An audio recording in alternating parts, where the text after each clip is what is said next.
My research is based on the idea that we can find ways to slow down diseases of aging, and maybe even aging itself. And when I started doing this about 15 years ago, this was considered a crazy idea to find genes that actually control the aging process. But actually now we know there are genes in our bodies. There are 7 of them that we work on called sirtuins.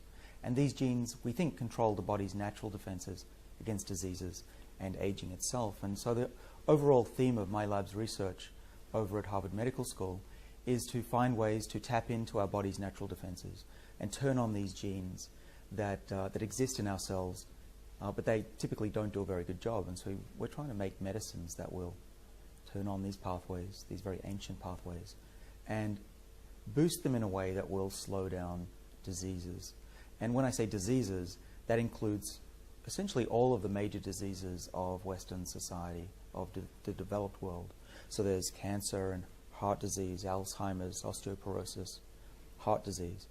And what we're finding in the lab, by tweaking these sirtuin genes and even some of the drugs that we have in clinical trials, they're able to slow down not just one of these diseases, but actually slow down all of them, and even reverse some of them.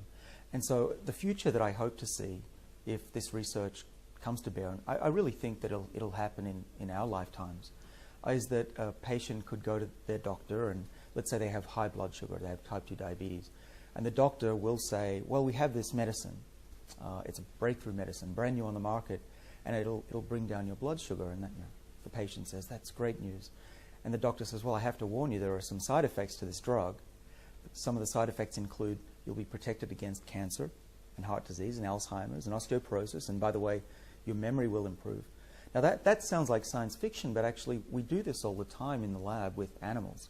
We can make mice smarter, run twice as far, protected from all those diseases, and we haven't found any side effects yet that are negative.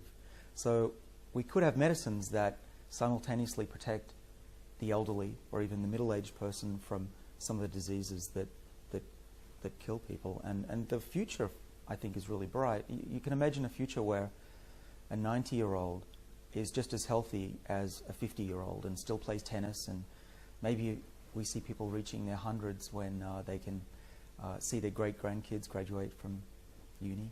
So this is the future that I hope to see.